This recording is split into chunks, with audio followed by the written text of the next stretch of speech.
C'est maintenant l'heure de notre MAG Santé. On va parler d'une maladie infectieuse chronique qui entraîne des handicaps très lourds, des lésions dermatologiques, des paralysies, la lèpre qui touche plus de 3 millions de personnes dans le monde, essentiellement dans les pays en voie de développement. Quels sont les traitements? Une éradication est-elle possible? Eh bien, pour en parler, nous sommes avec le docteur Bertrand Cauchois, médecin en santé publique, spécialiste de la lèpre. Bonsoir. Bonsoir. Bienvenue au plateau du Journal Afrique. Alors, je précise que vous êtes conseiller médical de la fondation Raoul Follereau, qui est une fondation reconnue d'utilité publique sur la lèpre. Peut-être une première question, docteur. Comment est-ce qu'on peut définir la lèpre exactement? Est-ce qu'on peut dire tout simplement que c'est une maladie infectieuse tropicale? C'est une maladie infectieuse classée récemment par l'OMS au rang des maladies tropicales négligées. Donc tropicale parce qu'elle sévit principalement maintenant en milieu tropical, mais potentiellement elle a touché le monde entier, elle a disparu de l'Occident, mais oui, maladie infectieuse, donc transmissible. On va prendre une première question de téléspectateurs à Madagascar. Comment on soigne la lèpre? Alors la lèpre, non seulement on la soigne, mais on la guérit. Donc on la soigne par un antibiotique. C'est un cortège antibiotique, association de 3 antibiotiques. Le problème, c'est que c'est 12 mois de traitement pour les formes les plus avancées. Et l'inconvénient, c'est que les malades qui se dépistent tard, on va soigner et guérir leur lèpre, mais ils auront des séquelles. Certains pays sont plus concernés que d'autres. On le disait tout à l'heure par la lèpre. On a beaucoup vu des images hors Afrique, par exemple, de personnes atteintes de la lèpre en Inde. En Afrique aussi, il y a des pays qui sont très concernés, beaucoup plus que d'autres. Quels sont ces pays? Il y a Madagascar, notamment. Oui, le pays le plus touché au monde, c'est l'Inde. Ensuite, il y a un trio, l'Inde, le Brésil et l'Indonésie. Et en Afrique? Et puis derrière, un certain nombre de pays africains auxquels on rattache Madagascar, mais en Afrique, le Mozambique est très touché, le RDC Congo, l'Éthiopie. Voilà, il y a un certain nombre de pays qui cumulent plus de 1500 cas en Afrique, dont Madagascar. D'un autre côté, il y a des pays qui cherchent la lèpre et d'autres qui la cherchent un petit peu moins. Est-ce que c'est une maladie qui se guérit bien avec les antibiotiques dont vous nous avez parlé? Elle se guérit très bien. Malheureusement, c'est une maladie qui fait son lit sur la pauvreté et les malades qui sont exclus du système de santé sont soit pas dépistés, donc du coup les chiffres, on peut douter de la véracité des chiffres qui sont donnés, soit ils ne sont pas dépistés, soit ils sont dépistés trop tard et dans ce cas-là, la guérison se fait avec séquelles. Et donc, outre le traitement antibiotique qui stérilise le malade il est définitivement guéri, mais malheureusement, il va garder toute sa vie un statut de lépreux parce que qui aura une déformation du visage, qui aura des mains en griffes, et malheureusement, l'étiquette de malade lépreux leur restera toute la vie et surtout, ils nécessiteront des soins complémentaires peut-être toute leur vie. Ça veut dire que concrètement, même si on voit des personnes qui ont des membres atrophiés, qui ont les mains en forme de griffes, ils sont plus contagieux s'ils sont guéris? Ils sont absolument plus contagieux et même si le traitement dure 12 mois, ils sont plus contagieux dès la première prise de médicaments.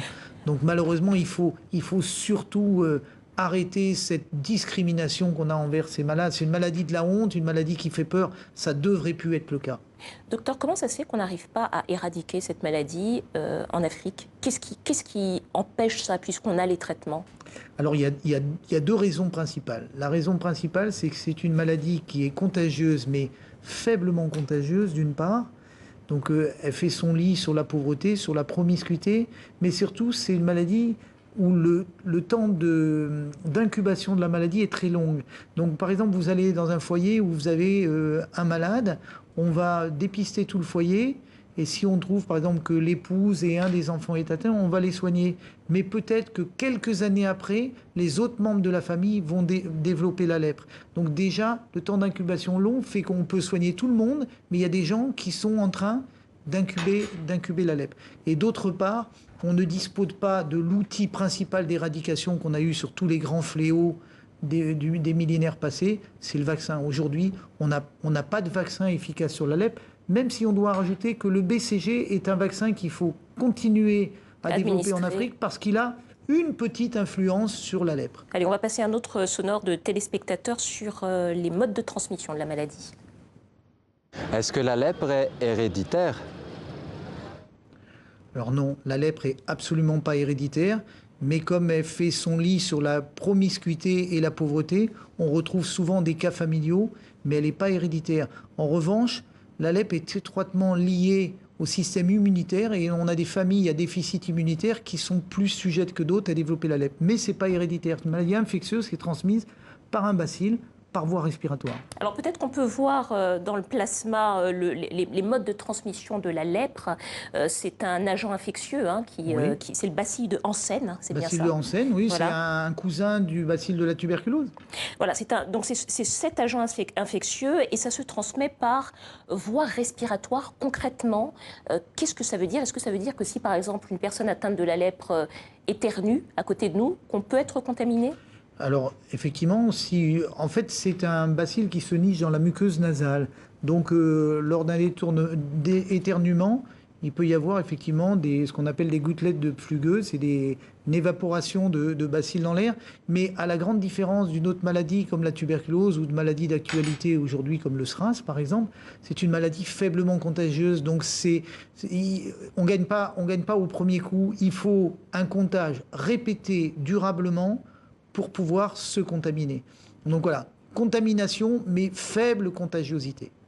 Il y a beaucoup d'idées reçues sur la lèpre. Vous avez beaucoup travaillé à Madagascar et j'imagine que vous en avez entendu beaucoup. Finalement, quelles sont les choses, quels sont les messages peut-être qu'il faut rappeler sur les modes de transmission de la lèpre? Voilà, faut rappeler que c'est une maladie infectieuse qui est transmise par un bacille. C'est pas un sort qui a été jeté, c'est pas un sortilège du village. Et malheureusement, pas seulement à Madagascar, dans beaucoup de pays, et c'était comme ça en Europe il y a quelques centaines d'années.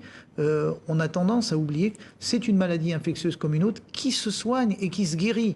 Il y a une maladie qui se soigne mais qui ne se guérissent pas. La lèpre, ça se guérit. Et je crois que c'est ça qu'il faut dire. Mais malheureusement, c'est vrai que c'est encore vécu comme quelque chose de honteux. Le malade fait peur parce qu'à des stades avancés, il a un faciès qui est profondément atteint.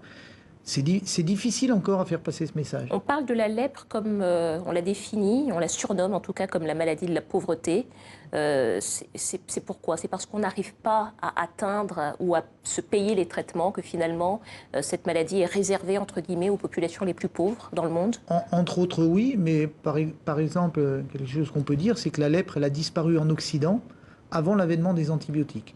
En France, par exemple, il y avait des léproseries absolument partout, encore au XVIIe siècle. Elles ont complètement disparu avant l'avènement des antibiotiques. La lèpre fait son lit sur la pauvreté.